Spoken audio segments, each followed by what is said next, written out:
Hello, everyone, and welcome to What to See with Val. It has been a while since I've actually done a What to See with Val live stream and video movie review. If you've been checking up on the website at whattoseewithval.com, I do have new reviews up there. Thanks for sticking it out. It's been a minute. I have been doing reviews on Good Things Utah still, and of course my podcasts, Movies That Make Us, and Multiplane podcast. But I've kind of slacked here on my own channel, and I did want to let y'all know that I'm coming back. And today I have decided to kind of step up and have an opinion, because yesterday I got a wide variety of comments that I don't necessarily have an opinion, which I think is funny. So I thought for a minute I would go over the different aspects of what I talk about, how I talk about those things. And then I want to jump into talking about The Little Mermaid. And I'm going to have a special guest with me. And believe me, I have opinions about this movie.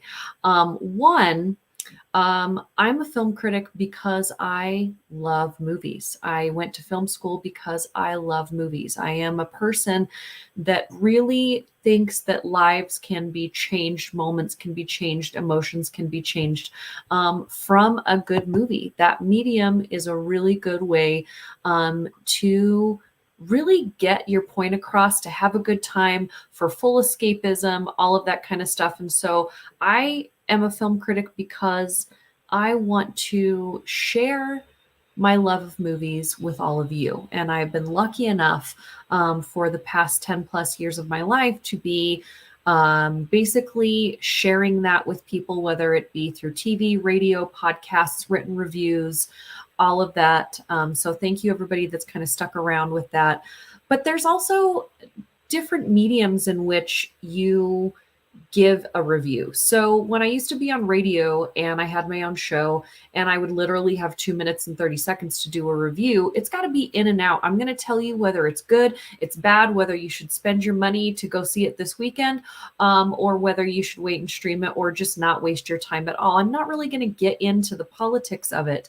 The same thing with Good Things Utah. I have 5 minutes on Good Things Utah. It's on Friday, and most of the people that watch Good Things Utah are there because they want to know, with the budget that I have and the family that I have, should I be spending my time and my money this weekend at the movies? I have been known and am known to find something good about almost every single movie I've ever watched, and they're not all winners. And last year I watched almost 700 movies. So I can usually find something good about it, because I can go into a movie and say, you know what, this isn't made for me, but for the audience that they're going for, they're probably going to enjoy this, that, or the other. It doesn't mean I necessarily am going to watch that movie over and over. So when you see my reviews on a place like Good Things Utah, I just want to make sure that you know what you're getting into, and you can make a decision on whether you're going to take your precious time with your family, with your friends, and your money to leave your house this weekend to go see a movie. I don't often cover movies that are in the C, D, and F grading area because I don't have a lot of time. So I want to tell you what's good that's out there. So people that have said that I don't necessarily have an opinion, I do. I just reserve it for here on What to See with Val. That's where I'm going to give you everything in my mind, because on TV, on Good Things Utah, on that nice and fun show, I'm not going to get political. I'm not going to get into or on a soapbox. And today I have a couple of soapboxes that I'm going to get on. Multiplane podcast, my Disney podcast. We want to stick more to, like, what is this Disney entity? Does it fit within the Disney family? I don't tend to get too political, too into the negative. I'm just really not a negative person, but I do have an opinion and I am passionate about things. So today I thought I would show this to you if you haven't seen it before, and bring on a really good friend of mine, Robert. And Robert is joining us now. Hey, Robert. Hello. Hi, Val. If you have not seen Rob on any of my podcasts in the past, Robert Neal anytime I have a chance to have a discussion with someone about movies, I like it to be Robert. One, because I know you're going to tell me what you think, like what you really think. But I also know that you have thoughtful ideas around what you think. And when we're talking about something like The Little Mermaid and really getting real about the thoughts behind the thoughts of this movie, I knew you would be a good person to chat with. And also because I don't have any littles at my house that this movie is targeted to. And not only do you have littles that this movie is targeted to because of age, but I think also, I'm just going to put it out there, race is a big thing about this movie. I know I said it. Oh my gosh. Yes. We're getting real. But you have a perspective that I don't.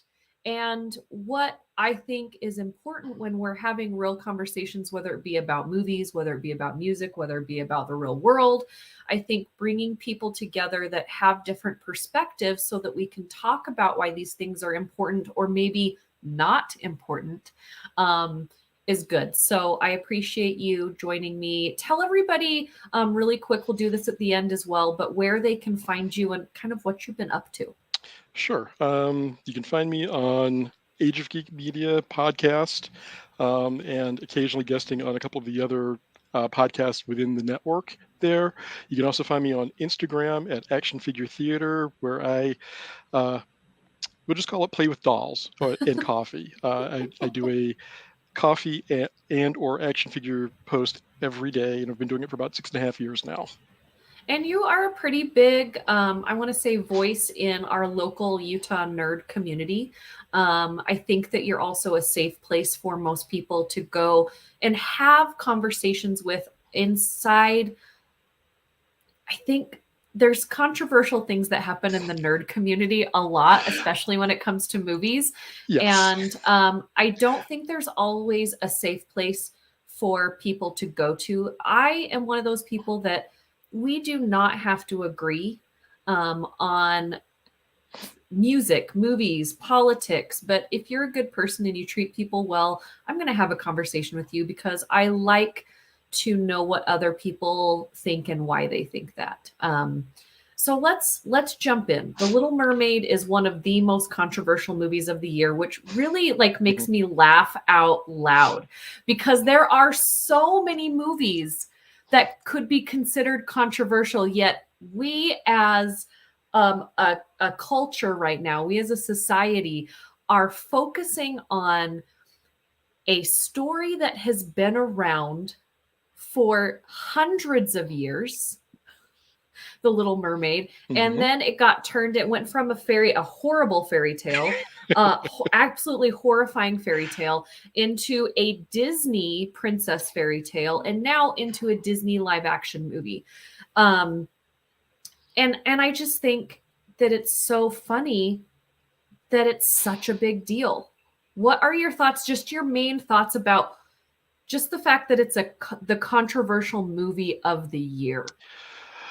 Oh boy. Well, We're let's going to see. jump into the whys, but And just thank you for like not right off saying the bat, when you hear that, thank you for not saying we're going to dive into this. I appreciate you not taking the cheap route there. I was going to say deep dive, but I refrained from deep dive. No. Wow. Where to start? So I think the first place to start is uh, earlier I shared something with Val from The Daily Show. Before he left, Trevor Noah was apparently before one of the shows started having a conversation with the audience, and somebody had asked him about his thoughts on The Little Mermaid, and his point of view kind of exemplified what Val just said and my thoughts on this in many ways of this is what you're choosing to be upset about, that Disney made a movie, and that not that it's a live action movie, your problem is with who they chose to make the lead character. Yeah. And it reminds me to use another Disney property of when 20, I believe it was 2016, possibly 2015, when it came out that Thor was going to be a woman, and it wasn't going to be female Thor. It was just Thor, period. Yeah. And people lost their ever loving minds. Like it was And a new concept yeah, and because it's and to there be has honest, been a female Thor for a long time. there have been many. I think there've been, I think, two before her, but Yeah. that's another story. The main thing was it reminded me of a conversation I had with my brother-in-law at the same time about that, and he's like, he hadn't heard the geek controversy, and he's like, hold on a second, let me get this straight.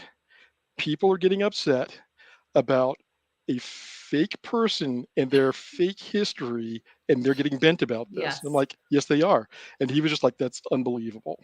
And for me, it's, are you telling a good story? Are you adapting a story well? Hmm. And as you mentioned, this was a pretty horrific fairy tale. I mean, it's one of those, we've come to expect fairy tales to be bright, shiny, happy by the end of it, but this one was not that. Yeah. And then we get the Disney version in 1992, I believe. And, you know, I will be perfectly honest. I saw that movie when it came out with a number of my cousins, and we were in our, at that point, most of us were in our late teens to early 20s. We were just looking for a holiday movie to go watch, and this is where we wound up. And by the end of it, we were all, singing, dancing, the whole nine yards, like you do with a Disney musical princess movie. Go figure. Yeah. And it was nothing more than that for us. We had a great time. And fast forward to now, went into this hearing that there's going to be a black lead as Ariel, and I'm like, cool. And that was my entire thought process. And then I hear all of these rumblings of people who are like, well, you can't have black, you can't have black mermaids. And the fact of the depths that somebody, literally, the depths that some of these people went to in arguing their point of, well, if you look at it, they would be pale because the sunlight doesn't reach down there. So there's no reason for there to be dark mermaids. It's just like, Which is not science, by the way. If you've been in the ocean, things are a lot of colors. exactly. And it's just like, this is your argument. I mean, seriously, this is where you're getting stuck. Yeah. And Trevor Noah again made a great point of, Disney didn't just pick some random person off the street and go, you. It's like they cast for this, and they cast somebody who had the voice that they wanted Yeah. and the ability to act that they were looking for. Yeah. And honestly, they got it. She And just happens in to be darker pigmented than people's perception of what the Little Mermaid should be. Again, exactly. fictional character. Exactly. And I think I really wanted to pull some clips for a bunch of different things for this podcast today. But I also didn't want the podcast to get taken down for copyright infringement. So I will make sure that we post in the comments section that is live right now for you to also put things in. Different videos and different things that you can see. Now, I do want to right off the bat, if you're new, if you have never seen any of my reviews or you have no idea who I am, one, welcome, thank you for watching and listening. But two, this is not going to be a podcast where I am for all of the ignorant rhetoric going towards this film. So if you're here because you want somebody to confirm thoughts on why a person shouldn't have been cast in this movie, then you should probably go somewhere else or stay, enjoy the conversation, add some stuff to it. But I have to tell you that my number one hat that I put on when I go and watch a movie is as someone that wants to enjoy a film. When I know I have to critique a film, I now know how to then put that hat on. I can now put that hat on and take that hat off. We're right out of film school. I could not take off my film critic hat for almost 2 years, and people just did not want to see a movie with me because I was pretentious AF. But now I know how to do it. Sometimes I can just go in and enjoy a film, and sometimes I know I have to watch it. And so the things that I look for, I think, are the same things that everybody that goes into a movie theater looks for, and that is Is this going to be a good movie? Is there a reason for this movie to have been made? So the first thought that I had when I heard that Disney was going to make a live action version of The Little Mermaid was not who are they going to cast? Mine was immediately why? Give me a purpose.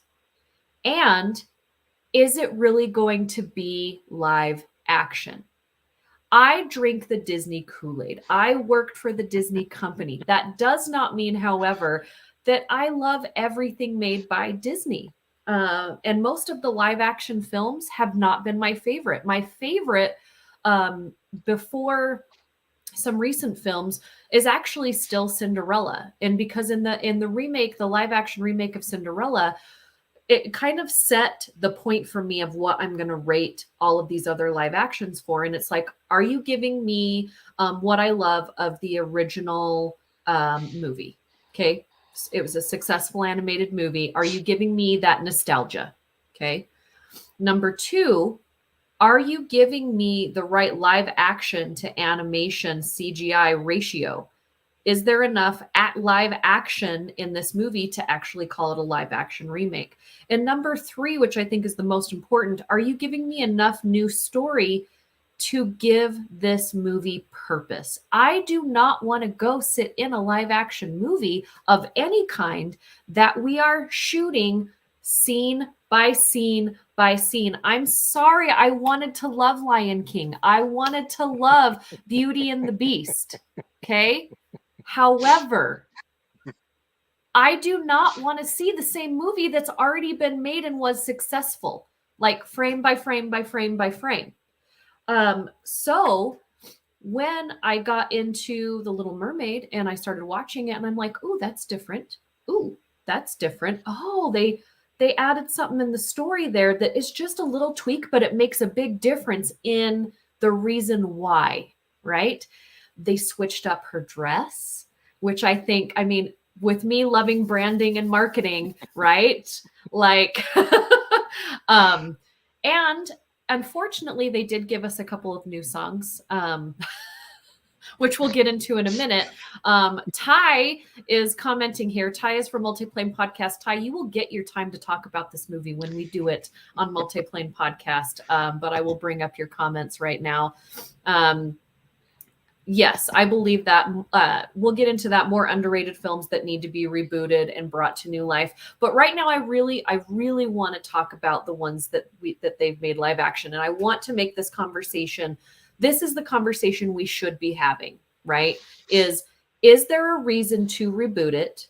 Are you giving us enough live action, and are you giving us the nostalgia and the new? There needs to be, in my mind, there needs to be enough nostalgia and enough new that gives us that perfect, of a Disney remake magic, of that reboot. And I feel like, to me, that The Little Mermaid gave me enough of that. Is it a perfect movie? No.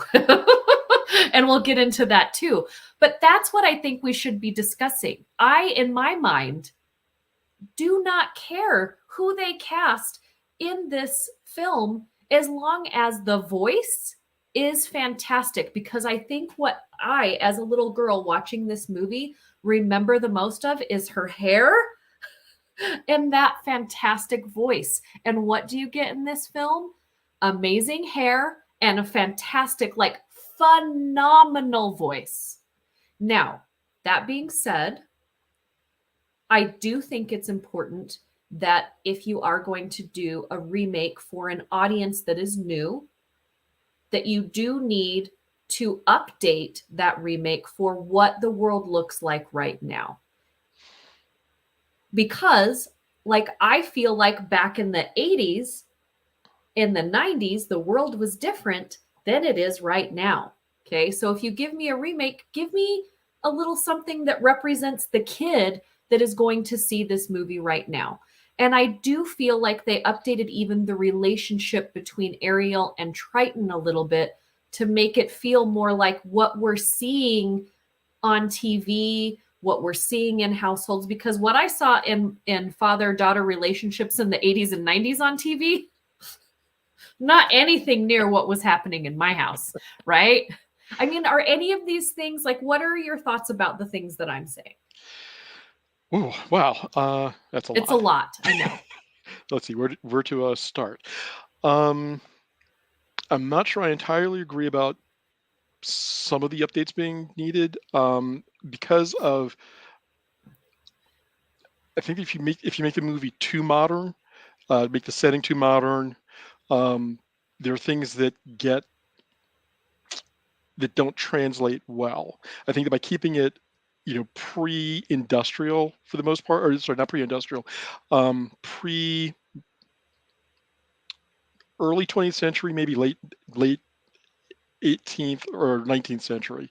Um, there are things that you don't have to worry about, like cell phones, technology, Well, as it yeah, I becomes don't mean ubiquitous. like, I mean like feeling. Okay, the I mean feeling. like, because obviously if we were to go with a script from when this fairy tale was originally written, Okay, there that's is entirely no different. way that the Yes, feeling of that time would resonate. represent anyone right now. Fair enough. And a Okay, kid of the 80s is very different than a kid of the 2020s. 2020s, right? No, okay. That being said, yes, the relationship between Ariel and Triton was pleasantly updated.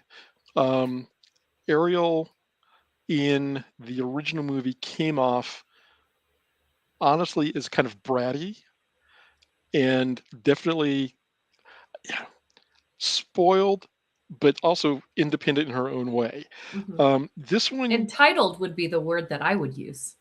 entitled, to actually encapsulate that perfectly. Thank you. Um, the our new Ariel is headstrong. She doesn't seem entitled. She seems inquisitive. I mean, she would be, I think, if she understood more of the things and didn't trust a kingfisher for her technical knowledge, she'd be a STEM girl at this point. Mhm. Um, I think that the relationship, to look at like Eric and his mother's relationship, that was more traditional, although the Mhm. family dynamic was different. Mhm. And I want to get to that later as well. Yes, we will get I've into got an that. issue there to pick, a bone to pick. Um, but the listening to Ariel talk to Triton was not terribly dissimilar than hearing my girls talk to me and trying to relate back to them. And I watched Triton. It's different watching this movie as a 21-year-old than as a 52-year-old by far. And even watching the older version, watching what that the father-daughter dynamic is, it's an entirely different thing now than it was 30 years ago for me. So watching it be developed in a more modern relational style and watching how Triton dealt with not just Ariel, but with his interacted with his other daughters as well, was one of those like, oh yeah. And I'm sitting there watching this with my girls going, man, I hope I'm not that guy all the time. Because there were some points where just kind of like, oh yeah, I can get where he's coming from, but that's kind of wrong. And I'm Yeah, looking over hoping they're not going like, yeah. So I feel like those, like, I do feel like the feeling of the movie is updated to me. I do feel like yes, it feels like kids nowadays. Like I feel so old saying that, but I do, because Ariel is kind of a brat a little bit, and she is in her own world. But that is literally what a 16 to 21-year-old female, in my mind, that I know, is that they're right here. They're all about the things that is encapsulating them, that is important to them. And so that's, I feel like that's, I got that feeling from it, right? definitely. The other thing, um this is gonna I got a comment about this film that someone is not going to go and see it because everyone, and I want to say everyone, is talking about the fact that it's too woke. And my comment back to this person that I've known for a while is, well, I would suggest that you go and form your own opinion, and not everyone thinks that, because I don't. And then he proceeds to like post articles on my Facebook page to it. And I'm like, this is the thing, people. And here's another one of my soapboxes. The news, social media, articles, everything that you consume in your life are going to be the things that you are drawn to, that you let enter your orb, right? And I am a person that does not like to have a lot of negative things in my life. And so I don't see all of those negative articles because I don't want it. I also am not so full of myself to think that if I write a review about a movie, if you're a fan, you're still going to go see that movie. I am just here to give you guidance about my thoughts. I am not here to say this is so good or so bad that you do or you do not have to go see it. But most of the people that I have seen writing these articles that were sent to me are middle-aged or older white men that I don't think were even going to see this movie in the first place. I don't want to like prioritize or categorize someone that likes this film because I do know there are older white men that are totally all about this. But I also, it upsets me when we take something that we're not even going to see, but now you have to be angry about it because it's different. I want to know, who are these purists? That's what got me so much in that link that you sent me. Is like, who are these Little Mermaid purists that are like Star Wars fans that are like, it is not canon. This has to be this way. Were you really going to go see this movie? Are you a super fan? And when I say that, I also don't want to say that there aren't any little boys that are going to go see this. It irritates me just as much when people are like, there's a whole bunch of little girls out there that are going to be so excited to go see this movie. Guess what? There are a bunch of kids out there excited to see this movie. There are little girls and little boys and non-binary humans that are going to be dressing up as excited as anyone else to go see this film. So as much as I don't want to categorize it over here, I don't want to categorize it over here either. Movies are universal. I am an adult Disney fan. Okay? Like, I don't love all Disney movies, but I don't have to take a kid with me to go enjoy an animated Disney movie. However, I know they're not all made for me. This Little Mermaid movie, I was not meant to be the audience for it. Like, it was not written for me in mind. Like, it wasn't, you know? I'm going to put this up. Brandon, hey, Brandon, thank you for joining us today. He said, my 14-year-old son has been singing Scuttlebutt for multiple days now. I We'll can't talk about wait that. to see Scuttlebutt and Peaches like go back to back with each other. We have like two phenomenally annoying and amazing like animated like movie songs that are out there in the world right now. Thank you, Brandon. But like, so, but this is what I want to know. Like, all of you people that are mad about it, are you mad for you or are you mad for someone else? Dive in, Robert. Now I'm going to say it the whole time. Dive in. Am I totally wrong? Like in my thinking? No, you're not. Oh boy. So, is this movie too woke, and what does woke mean when it comes to this film? thank you, because I was trying to figure out where to start, Yes, and you we'll just gave start me my right starting there. point. Thank you. Yeah. So, I think that dismissing something, well, let's start with dismissing anything out of hand is lazy. One. Two, I think that dismissing something is too woke means that you're too lazy to form an actual opinion and find out for yourself whether something is deleterious to a group or an entity, or if you're just joining the bandwagon of, oh, it's too woke, we don't need this, these things. I think, but it goes not just for movies. I mean, look at how we're banning, or canceling people or TV shows because of their opinions that do not agree with your opinions necessarily. So I think that the first problem is that people should form an opinion for themselves, not just what everyone else says, not just what the news tells you, not just what even some of your friends tell you. Go Mhm. find the source, go look it up yourself, go do the work. And Mhm. then If at that point it's something that's not for you or does not speak to you, great.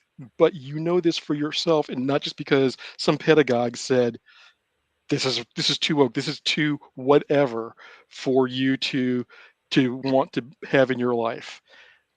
And first soapbox. There's so many deep sighs. So many deep sighs. Um, and I have the same problem with a lot of.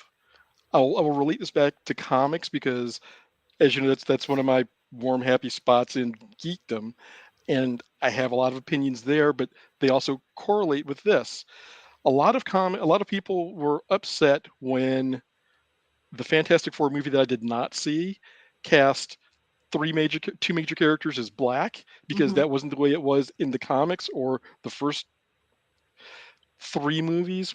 Although you really don't see the They're first one not that came even out. connected. They're Yeah. not even connected. But the thing is, the problem they had was they're not black in the comics. It's like, please consider the fact that when comics, as we know them as an art form in the United States, began, they were started. The companies were founded, run, and employed white males. There were cases where they did have black writers and artists. You never saw them. They ghostwrite because, God forbid, the public found out they had writers and artists of color doing the work. So, yes, all of your characters, literally until outside of specific um, comic strips and a couple books that derived from some of those books, until the 60s, you never saw black characters in lead roles in anything. So get over that. And the female characters always wore the same spandex outfit that we couldn't possibly wear in real life and fight crime. So Amen. be angry about that too, is that Amen. we do not have the same outfits as female superhero. Or I the say same that like I'm a hairdos. female superhero. You Um are. We know you are. You don't have to hide it from us. We already know. but yeah, so keep going your soapbox. I So, didn't mean to step up no, there. no, no, no. That's okay. So, the fact that people are upset that this mermaid does not look like them, or this movie it looks different than the previous Disney movie, even, because I think that if you look at the other Disney live action remakes of, excuse me, other animated features, with I can only think of really one exception, and that being Aladdin, had a lot of had a character change color, and they kind Hmm. of got around part of that in Aladdin, but that's another story. One of the things I appreciated about The Little Mermaid most was the diversity. I Hmm. mean, you always hear there's plenty of other fish in the sea, and there's a lot of, they're not all going to look, swim, do everything exactly the same. Guess what? Javier Bardem is Triton. Gosh. Brilliant. I I'm looking at the screen that going, is written down right here to get to in a little bit because it is probably, other than Haley, my favorite casting of this yes, whole film, and I will get into that. But I want to jump in here really quick because the diversity, and that brings me to one of my other points, is one of my favorite scenes in the movie is when all of his daughters yes. are announced to us. And why this is my favorite for a couple of different reasons, and some of it gets a little adulty. Ooh. So we're going to jump into this really quick, if that's okay.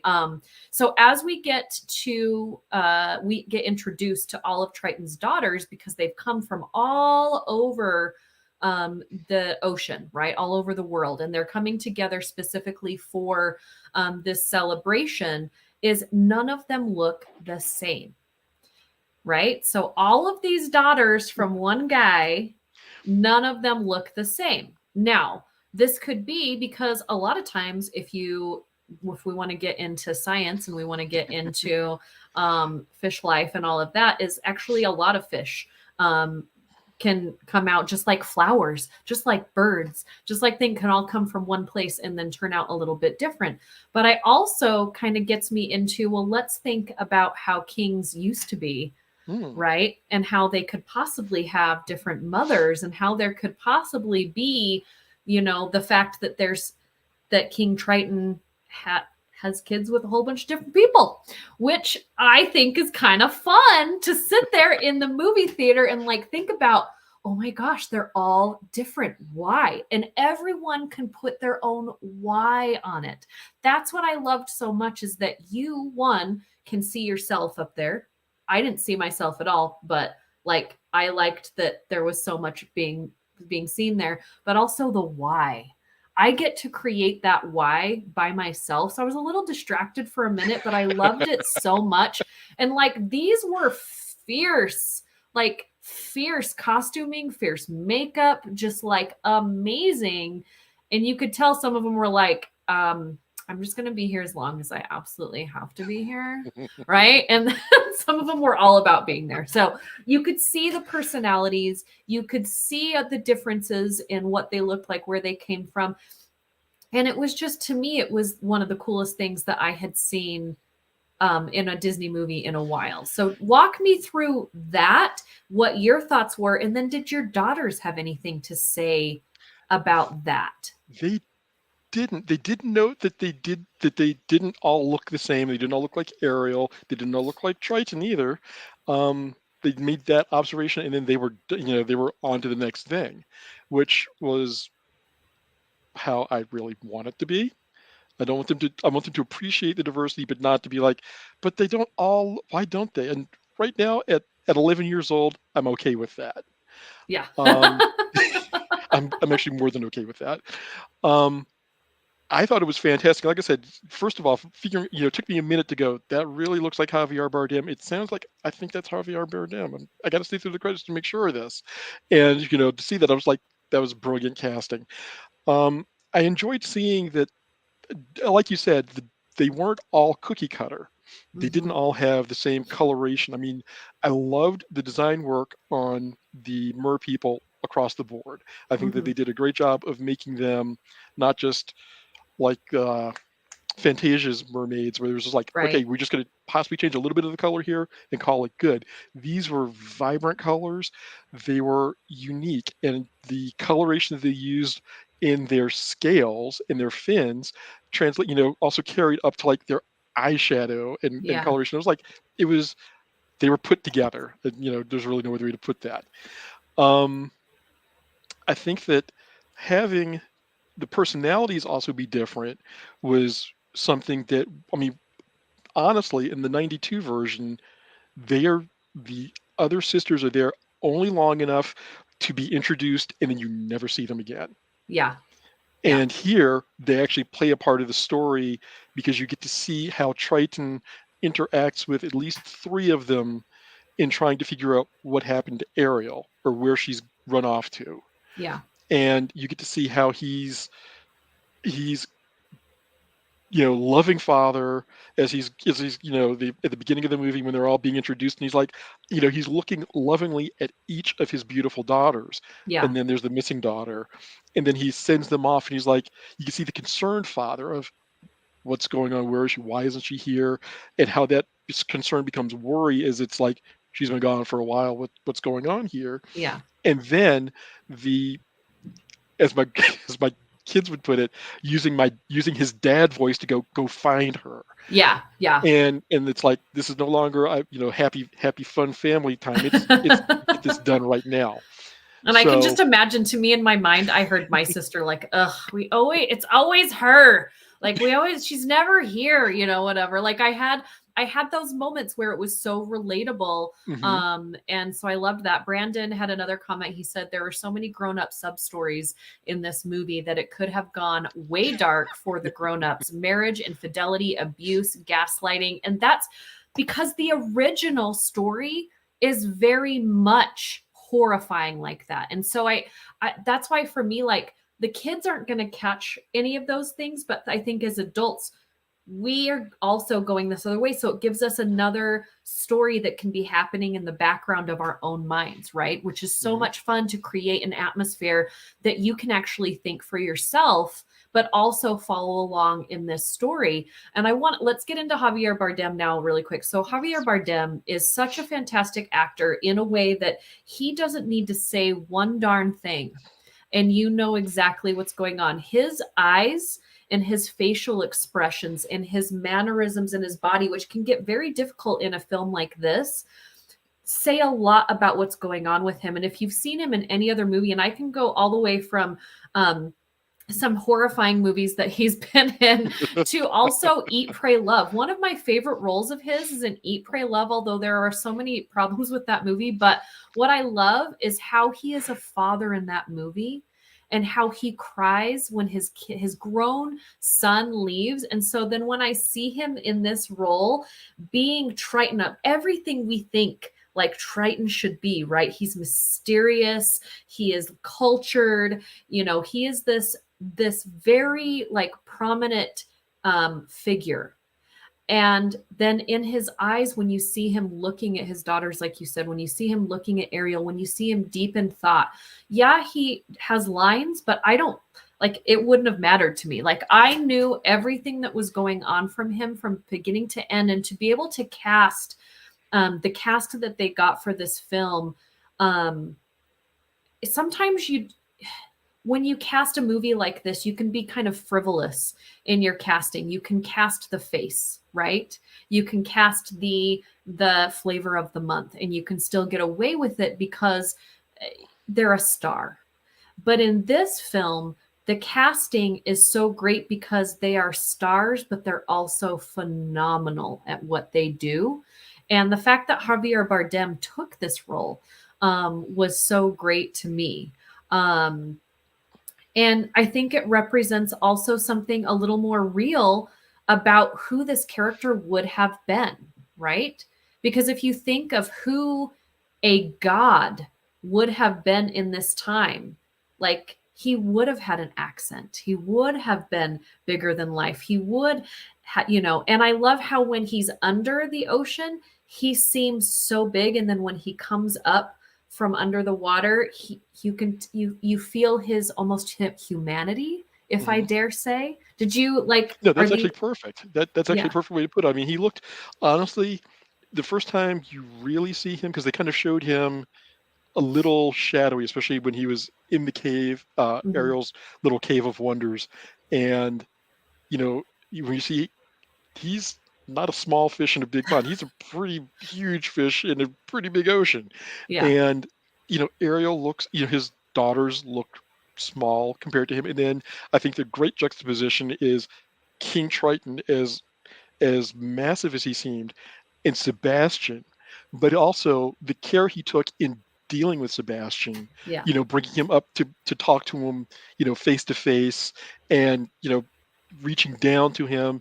And it wasn't just like, I am the king and you will do as I say. It was, you are my confidant, you're my consultant. I value what you have to say here. So, I mean, you got those kinds of reactions from not just the lines, but from his body language, from his expressiveness on his face when he's dealing with Ariel and dealing with Sebastian and dealing with his other daughters. And I think the casting, there are other people they could have gotten to play this part, and I think it would have been an equally entertaining representation. I think that each of them would have brought something different. I just, I saw this and I'm like, I don't need another Triton. This is perfect. Yeah.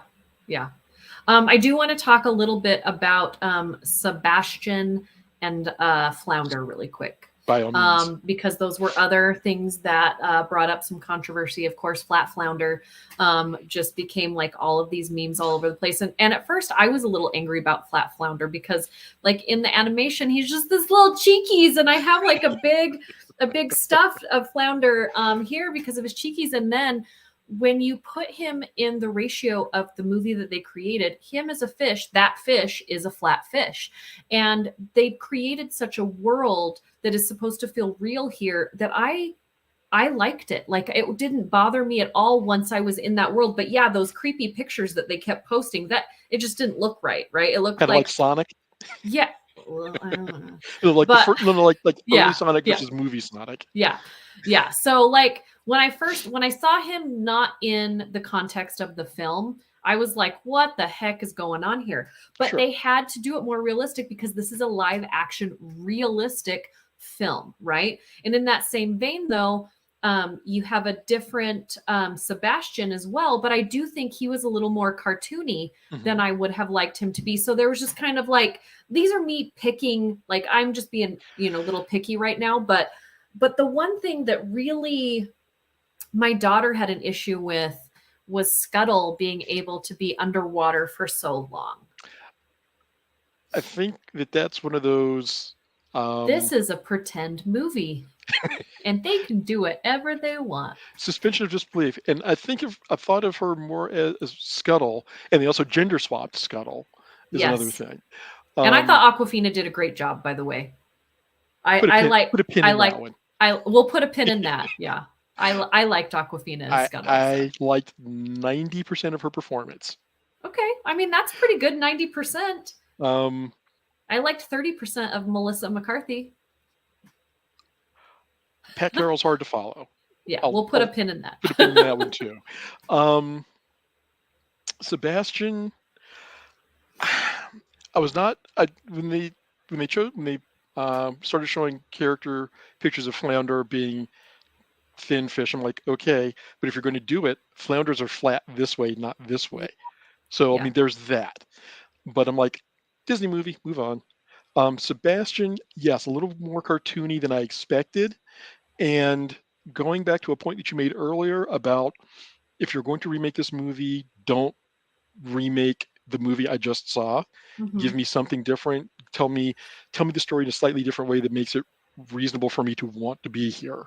Mm-hmm. Um, and I was slightly disappointed that one of my favorite pieces of the original movie did not make it into this one, and that's Le Poisson, because many rains past, that was a song that we used at work when we were working at the post office, and just would all go nuts singing this while we were working. So I missed that, and I also missed the homage that could have been to Rene Auberjonois, but we'll leave that Yeah. alone.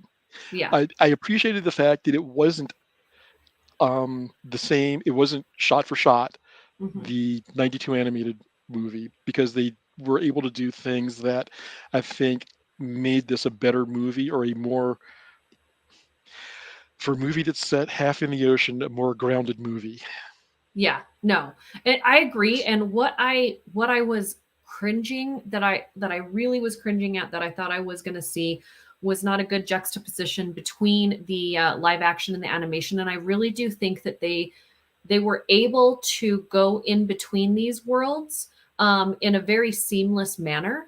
Hmm. Because I've been watching so many live action CGI movies lately, aka Marvel, that have not been able to do that, and they weren't even put in a cartoon world. It was just supposed to be CGI worlds that they should know how to do by now. But for this, when you think of the Little Mermaid, you think of bright and colorful in a lot of places, and then you think of dark and murky in other places. And so I think they did such a good job at getting the coloring, getting the editing together for that. See, the thing that I wished we would have gotten a few other songs instead of Eric's song. I thought Eric's song was so sad and so unforgettable that I was just like, you're putting him up against the amazing voice of Haley, right?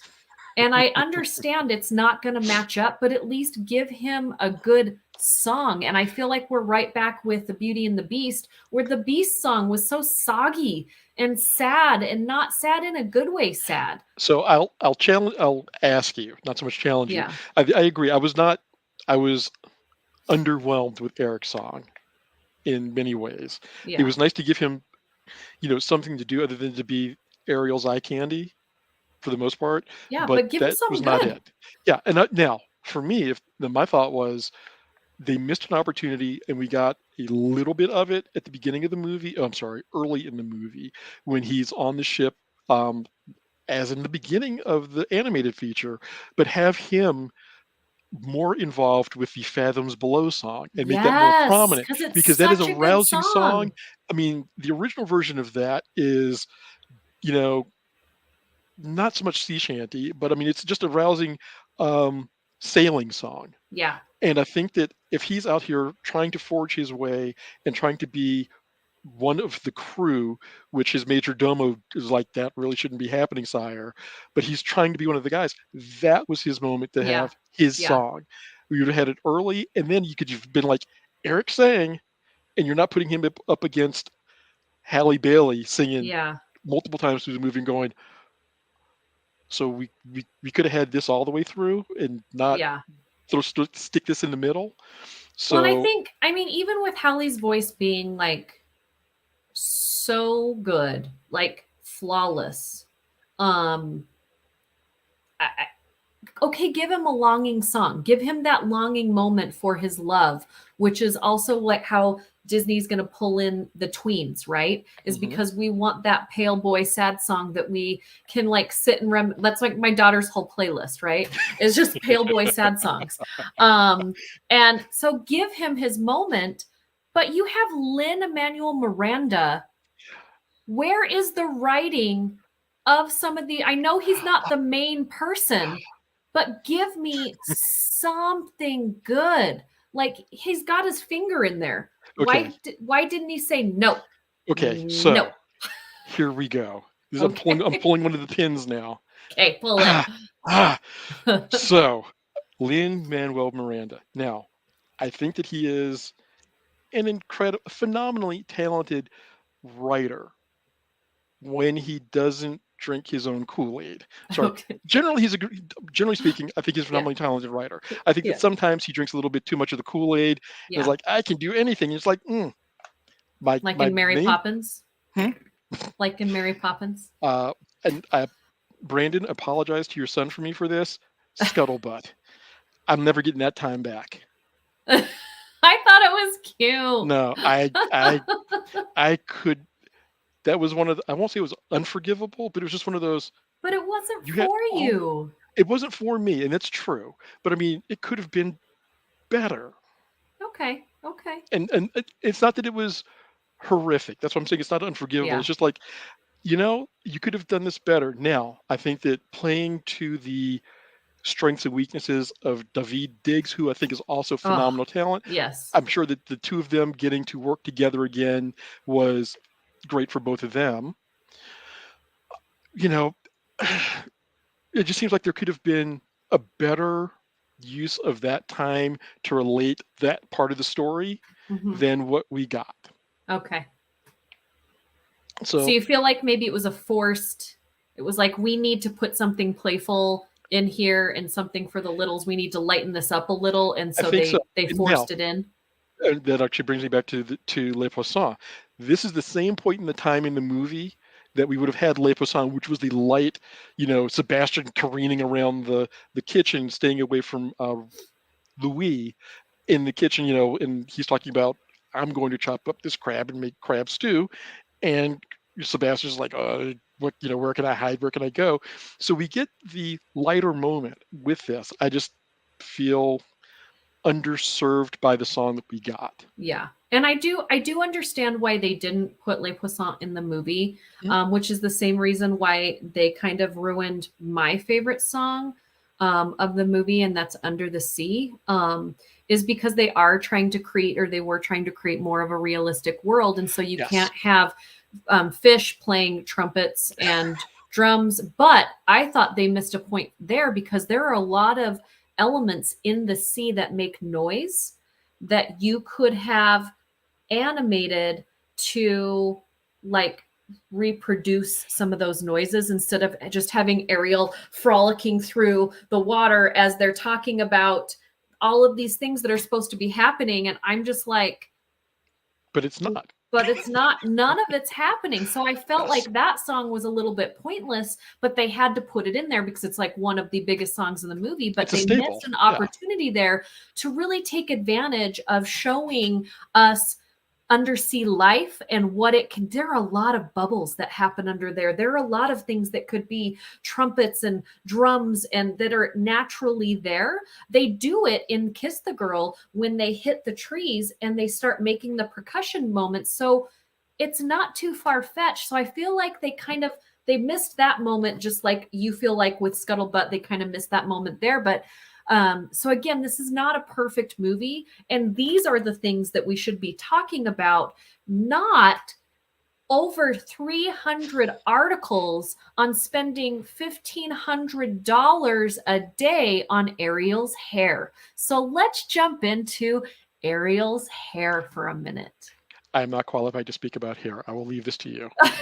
You are qualified on this instance because, and I don't want to generalize, but I mean, I had you on the podcast for a reason. One, we have really good conversations. Two, you overanalyze everything just like me and you get into like the little nooks and crannies, but also you come from a different world than I'm in. And you have two little girls that have very different hair than me, right? I Mhm. do understand a lot about hair because my hair is very different textured because of my background.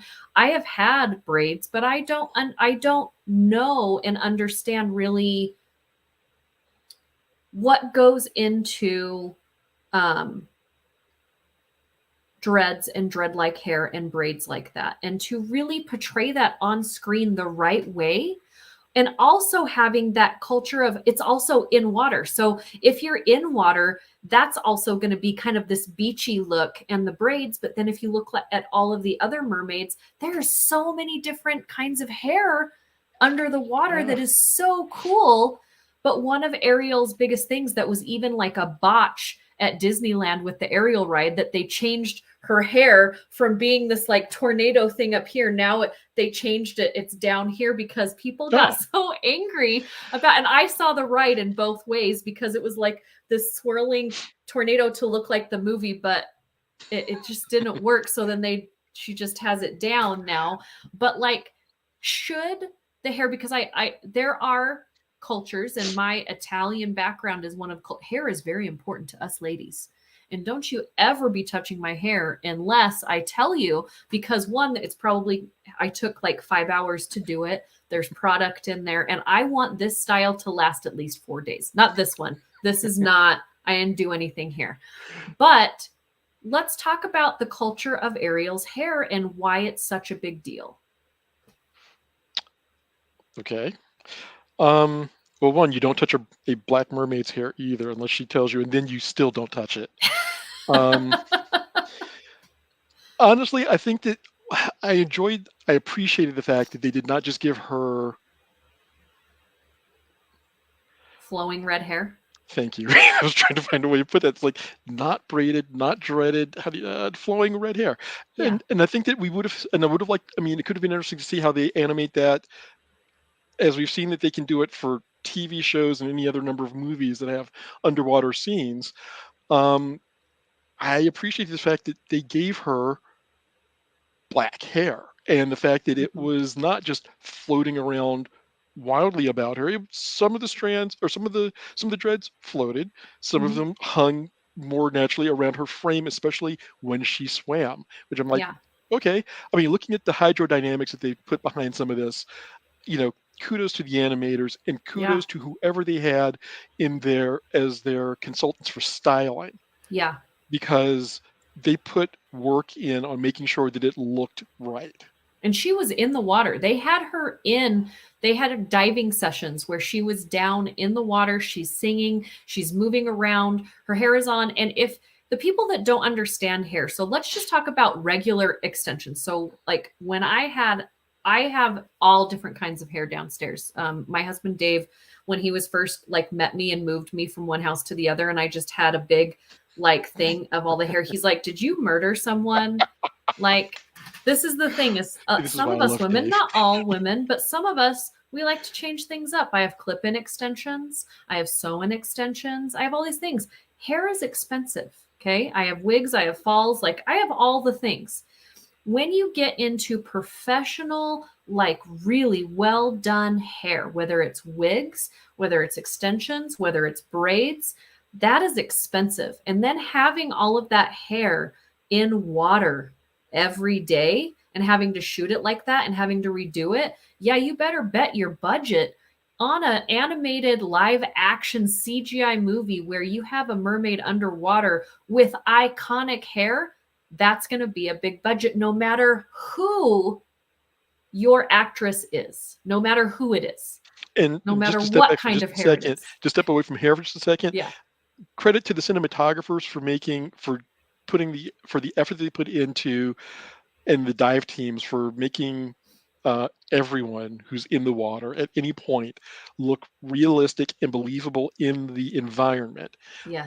There were a couple of points where the environment didn't look perfect, Yeah. but the motions of the actors, the way that they moved in the water, the way that they animated certain things around them in the water, and that they had, even when there was more than one character in a scene together, the way that they floated and swam around each other. Hmm.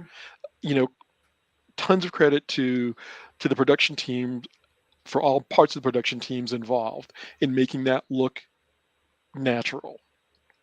Yeah. No, I really think for me, again, this isn't something we should be like crazy about. This is something we should be like, that is cool. Yeah. That's how much time, effort, money, whatever they spent in the details. But instead, again, we're going back to this too woke, comment and situation, is that, oh, well, because we have a black actress playing Ariel, now we have to make all of these like, caveats to have everything happen. If you would, and again, any woman with any kind of hair, it wouldn't have been just her own hair.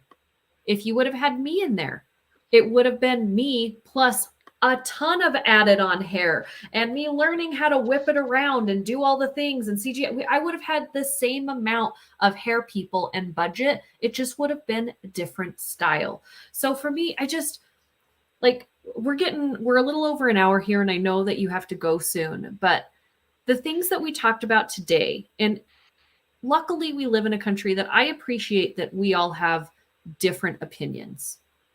And I don't think everybody needs to like this film because this movie was not made for everyone. Okay? There are movies that came out this weekend that are for you, that are for me, that are for kids. Okay? There are also movies that you shouldn't, just don't do it. Okay? But you don't have to comment on everything that doesn't belong to you or isn't for you. I know that's weird, but we also live in a country where you have the right to do it. Okay. So I'm not going to get angry at you because you're commenting and you have a different opinion to me. But what I want to do is when you enter the world of art, and that's what film and movies are, they are art. Come to me with something art and film related.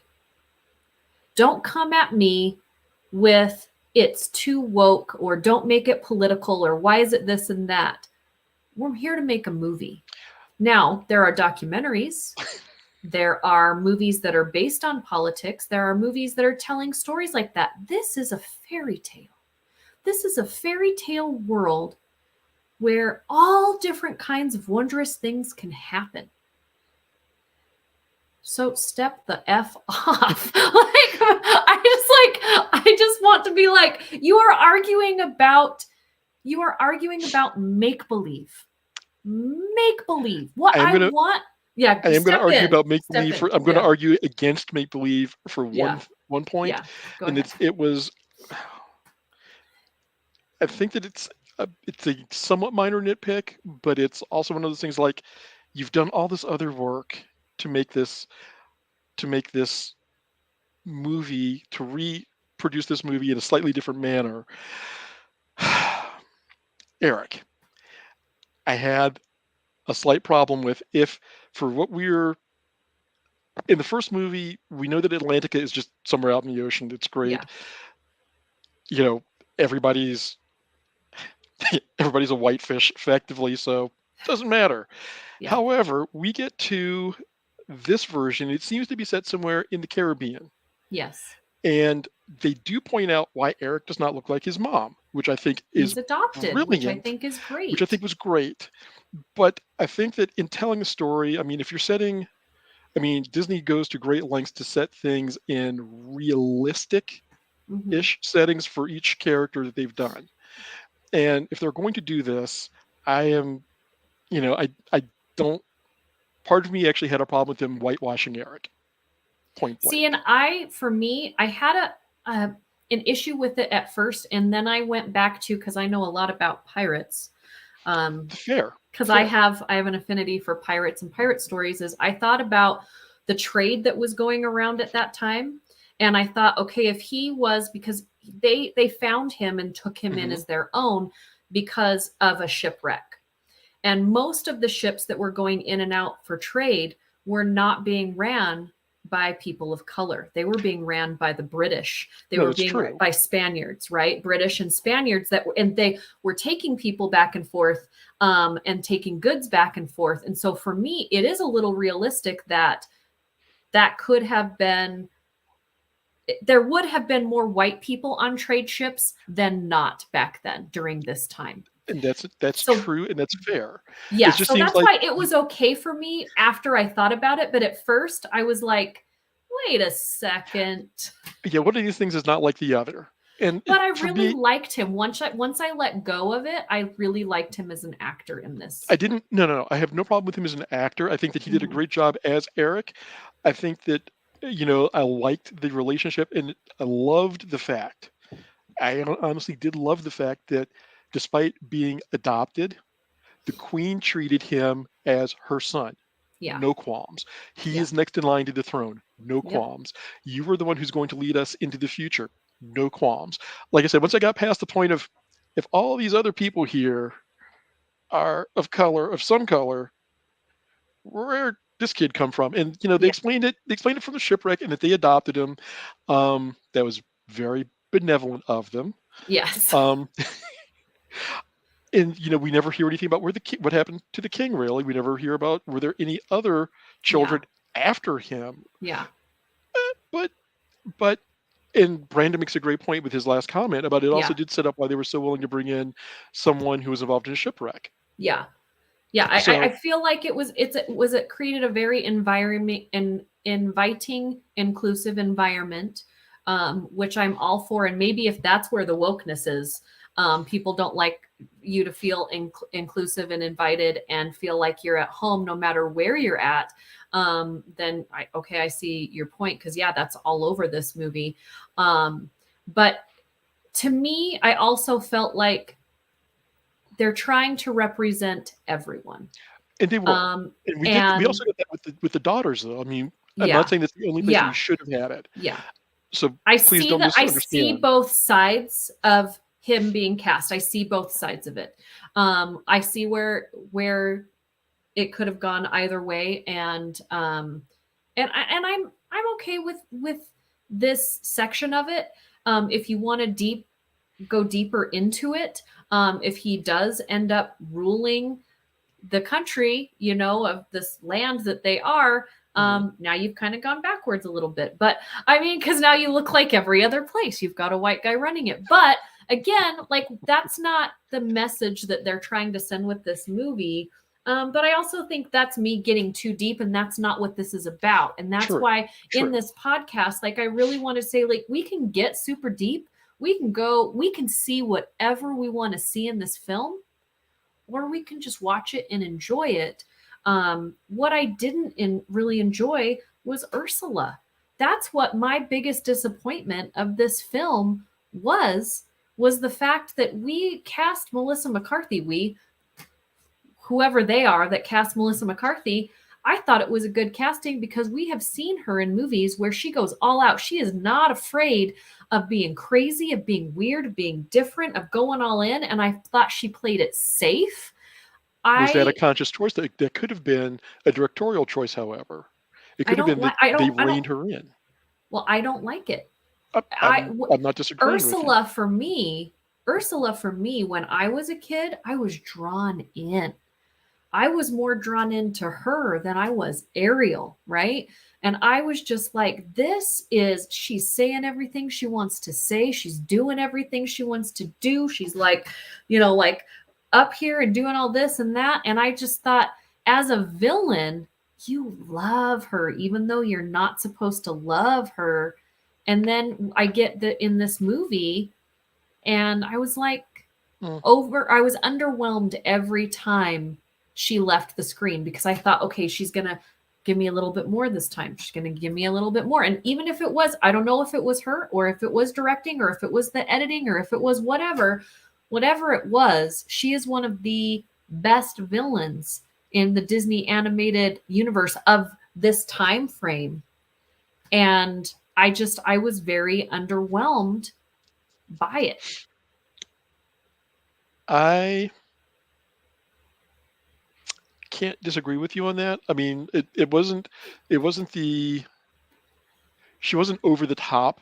She did not go near. She didn't go full Jim Carrey, so to speak, And I with don't this want her to role. be Jim No, Carrey. no, no. And I don't want her to be Jim Carrey, but I mean, this is a meaty role. I mean, Yes. there is so much that could be done with this, and they even changed some of the dynamic. They changed the dynamic between Ursula and Triton, other than just Yes. adversarial to sibling rivalry, which I thought was a great touch. I really And liked that. and you look at her, it's like it's your Auntie Ursula, and I'm like, oh, okay, That's another reason to trust her, right? yeah, she's family. What could she possibly want to do to harm you? Yeah. And playing a bit towards Ariel's naivete, but the fact that the fact that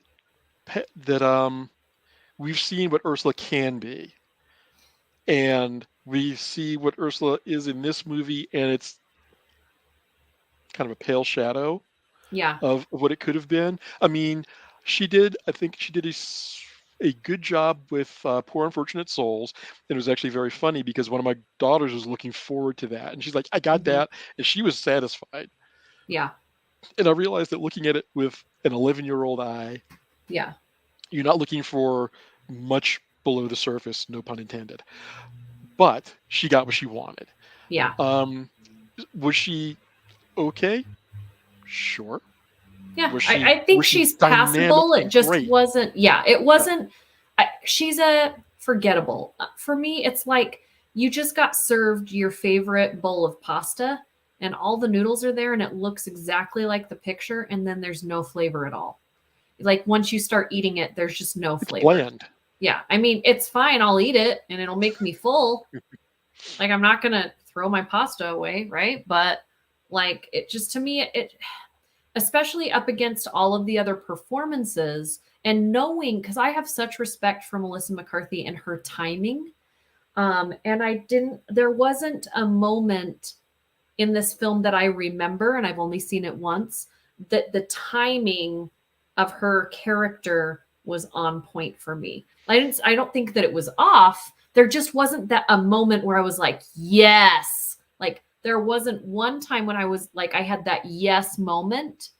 It just never showed up for me. I did like that they made it so that that Ariel couldn't remember that she needed to get the kiss. I liked that Yes. aspect of the story. Yes. And it's such a small change, but it's also a huge change. Yes. And I think that served this movie well Yeah. because you got to see Ariel's curiosity. You got Hmm. to see her wonder at being able to interact with all these things she's heard about or just kind of been told something about. But the fact that it's just this is why she's here. She's like, I just get to be on the land for 3 days. And it's like, Yeah. this is kind of great, Well, but and I think it made her try like her um having this relationship and forming this relationship with um this boy, this kid, this young man, mhm, more genuine because she wasn't out to get anything. She was there and they were yeah, spending time together and their Fast and Furious race scene through the countryside was one of my favorites. And the fact that they had such a good personality dancing in the village, I thought that was so fun for me, and like the different hats and her experiencing the food, like again these little things that are different from the animated movie but that added so much hmm, to the experience that we were having for the live action. I thought those little touches were really great. Again, the movie is not perfect, but for me, there is enough reason why that it worked. Is this a movie that I'm going to be watching over and over? No, it's not going to be a movie that I'm watching. One, I don't have any younger kids in my house that I are going can to be loan like, you a Mom, couple. let's watch it again. I Mom, can let's loan you a watch couple. it I'm happy to. again.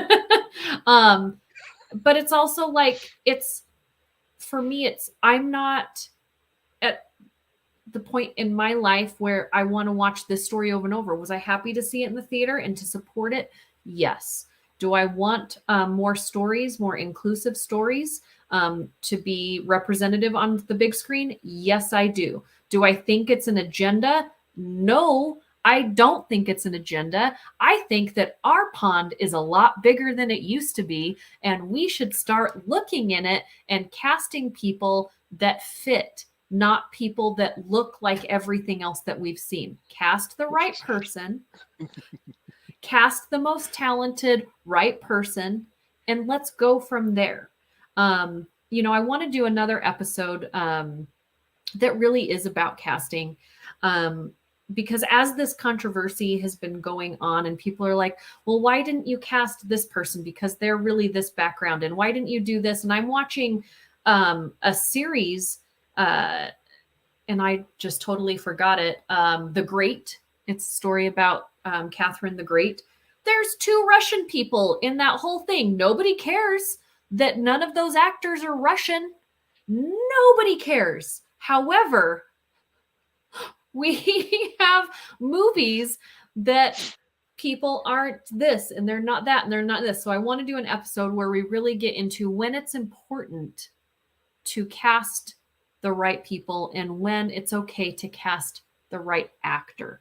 And so that's a different thing. But as I was thinking about this movie and this episode, I have also been thinking about those things in the background. And these are hard, big topics, and nobody really has the right answer. So this is my opinion. I am not an expert on anything. I went to film school. I watch a lot of movies. I talk to people about movies, but I am not a doctor, a therapist, a psychologist, I don't know, I don't teach at universities. Like, I don't have any reason to, this is my opinion,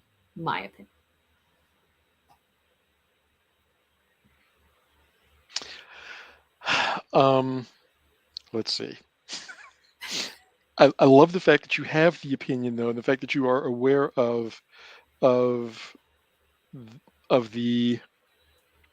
vagaries of casting, the vagaries of people's perception of what casting should be, in their opinion. It's it's to put into perspective, and people's voicing their opinions on the internet. There's a longstanding question of what superpower would you have, invisibility or the ability to read somebody's mind, and there's a longstanding, many answers to this, and I would argue that the internet gives people both of those abilities, and for good and bad. It gives them the ability to broadcast their thoughts invisibly, which I can say whatever I want and it doesn't matter because nobody can trace it back to me. It can be traced. It's a little difficult in some cases, but it can be traced back to you. But people feel the entitlement of that anonymity to be able to say whatever they want with no repercussion and with no accountability either. So I think that unfortunately, we do get those who are just like, I've got my own agenda to yell at that agenda or rail against this agenda. And I can say it and I can put it behind anonymous user 421, say, and then spark whatever firestorm I care to, and then go away. And my opinion's out there, and I've inflamed someone else who then shares it with X number of other people, and the conflagration just grows. Yeah. And I think that, and this is also another topic that, I'll be getting into. I'm going to be talking more. I'm going to be doing more episodes. So I've been away for a while. I'm coming back, but I'm going to do some more episodes talking about why I've been away. And some of the different things that we're going to be talking about aren't always just like these fun and fancy free things. Like today, I mean, we didn't, go too ugly, but for me, movies are about escapism when you get into a movie that's like this. Yes, there is a responsibility. I feel now that we do need to make sure that we're representing the place that we live in. And the place that we live in now is not the place that we lived in 10 years ago, is not the place that we lived in 50 years ago. And so I do think that we need to dig deeper to have people on screen that are right for the job and that are the best choice for the job. regardless of what they look like or who they are. Um, do I think we should cast people just because? No, not ever do I think that. Um, but I also think that if you're going to come to the table with an opinion, come to the table with an opinion that is not someone else's opinion. Your opinion should not be based on my opinion. My opinion is based on things that I have learned about, that I have seen, and I have conversations with other people that might add on to what I think about, but I'm not going to not go see a movie because someone else said this, that, or the other, right? And when we get into being like a film critic, I get reamed a lot because I'm told I'm too soft on movies. I am not here to pull apart a movie and a filmmaker from top to bottom to get more likes. And that's okay that there are other film critics out there that's all they want to do is they just want to totally decapitate a movie and just make it, just pull it apart. That is not who I am. I think there are enough people out there that do that. I am not that person. And I do have opinions. I am passionate about what I think and what I see. And I learn every day from people like Robert and people like Brandon and other, people that I talk to or just read about that make me feel either better or worse about the opinions that I have. But it kind of makes me sad when someone says, well, look at all these articles that this movie is too woke. So therefore, I'm already pissed off, angry, and I'm not going to go see it because of this and this and this and this and this article that I've never seen. It's not even in my solar system, right? Because that's how I choose. I don't choose to live my life that way. And that's, again, all of our prerogatives. But why miss out on something in your life, an experience in your life, because someone else's anger?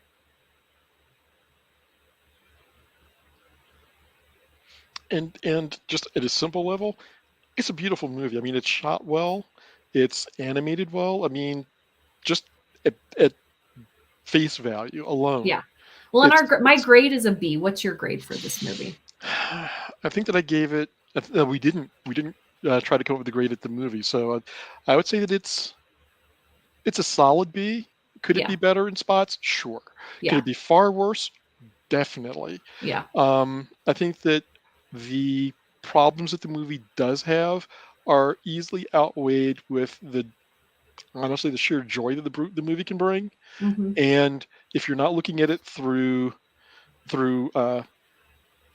two woke glasses, I guess, or two unwoke glasses, maybe, um, and just enjoy the experience, you'll find a fun movie there. Yeah. It's you said at the beginning of this, at the top of this, you are not the target audience for this. I'm not the target audience for this, Yeah. but I can appreciate that my kids are much more the targets than I am. Yeah. That they have, granted, we've talked a little about representation, but there's a black mermaid, which really you don't see ever. Yeah. And how big Um, of it, like, I know you have to get going soon, and we've gone like almost an hour and a half, and I appreciate everybody that's been sticking around this long. But before we leave, like, the last thing I wanted to ask you was like, how big of a deal or not big of a deal is that for them and for you? for me, I think it's a bigger deal for me than it is for them. I don't think they have quite the awareness of somebody that looks like me yet. I think they're on the cusp of it. I know that they are not necessarily aware of the controversy and hullabaloo that has been seen and heard about this movie from people who are like, this mermaid isn't this not my mermaid, hashtag not my mermaid. But for me, it's important in the same way, in a not dissimilar way, Yeah. that Black Panther was important for the representation, for the fact that, we are honestly many cultures, one race, and people can't get past that or can't get to that step. We're just many cultures, many races. No, no, you're all pink and squishy inside. deal with it. Um, but the fact that not only do we see someone that looks like more like my girls than we've traditionally seen with mermaids, but you see mermaids represent, as Brandon pointed out, the seven seas and different cultures and races around the world. Hmm. You have, Triton, as you mentioned, has an accent. Oh my goodness. You have the queen of whatever country that they're in is black, her And female. and female, and her major domo, I cannot place racially, but I would put him at almost Middle Eastern. Yeah. And she has a white son. So I mean, the fact that we are showing multiculturalism in this movie means a lot to me, as we have not historically seen a lot of that from Disney. Yeah. And with Disney having the yeah, I have affectionately and unaffectionately referred to Disney as the cradle to the grave empire, because they have that kind of reach in everyone's lives, from kids watching cartoons in animated features to adults watching sports and their programming on other and their other streaming services. Hmm. So Disney has the reach. I appreciate it that they are showing we're a we're all the same, despite whatever superficial differences we have. Hmm. Yeah, I appreciate that. So we both gave it a B. For me, it works because again, I'm looking through the eyes of the the younger me. That if I was the same age I was when I saw the first one, would this be everything that I would be about this summer? And it would be, right? And I just, oh my gosh, like her voice, I can't get over it. Like I just want to listen to it. Also, just the visuals were delicious. Is it the best Disney movie ever made? No, it's not. Will I see this movie again? Probably once it comes out on Disney Plus, I'll watch it again. Do I think if you have any Disney, like big Disney fans or kids that are really into, animation and something, you know, musical and fun, to go experience it in the theater? Yeah, I would tell you to go experience it in the theater. And it's worth Um, seeing in the theater. I mean, the just because of animation the and way it's design. made. Yeah, Yeah, it is a theater experience. If this isn't your jam, don't go see it. Like what's so cool is you can just keep scrolling. And with a movie, you could just not go see it. Like it's not gonna do anything to you either way. and if it It's not one of those. and if it's hashtag not your mermaid, guess what? Your Yeah. mermaid is still there. Just because, Yeah. and I love that, going back to Trevor Noah, that he said this doesn't mean that just because they made this movie, they threw the other one away. It's still Yeah, there. it's You can still still go there for watch it. you to enjoy. That's what's so great is movies and music and art. It's timeless and you can keep going back to it. It's something that's created for everyone. And I will be talking on this show, like in other episodes, about movies that are way more important, that it really does matter who you cast and how they cast is them saying something. There are movies out there that are like that. There are movies with agendas, good, bad, ugly, all of it, right? This, however, is just a movie that's trying to represent the people that are making it. And quite frankly, I am so happy that the people that are making these movies now represent everyone that you saw on that screen.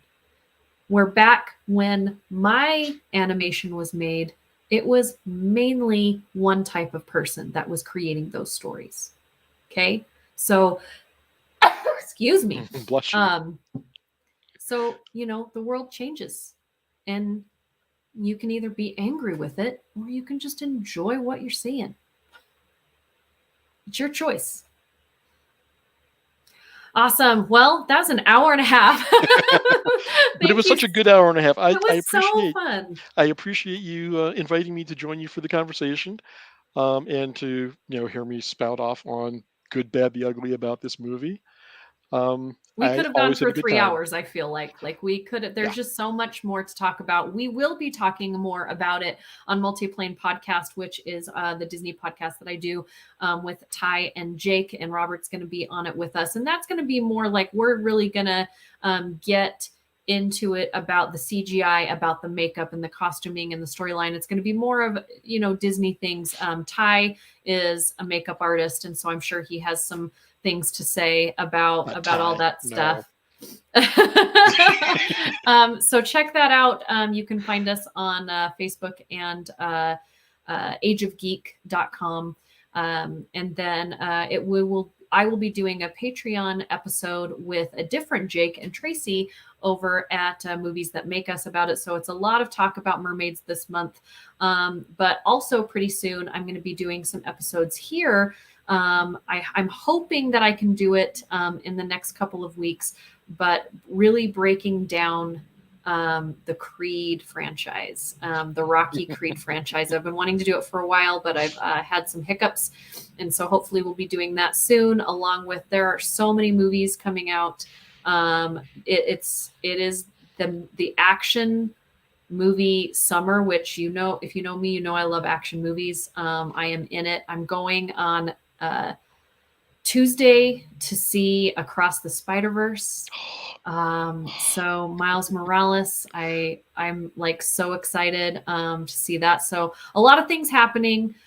Tune in here, go to my website. I have a lot of written reviews there on movies that have come out. It's whatsewithval.com. Thank you so much, Robert. Tell everybody again where they can find you if they just tuned in. Yeah, you can see me. You can find me again on ageofgeek.com, on the Age of Geek podcast. You can also find me on Instagram at Action Figure Theater, and hope to see you around the internet. Yay. Thanks, everybody. And again, if you have comments, please feel free to put them in here. I will be checking those. And also, you can message me if there's a movie that you would like me to talk about, and I will add it to the queue and I'll review it and we'll talk about it. There's new Wes Anderson movie opening, Asteroid City, that I am also seeing in the next few days, which Wes Anderson I either love or I hate, but I always respect. There's always the respect. So have so much fun. Go see some movies. Let me know about them. Thanks, everybody. Bye.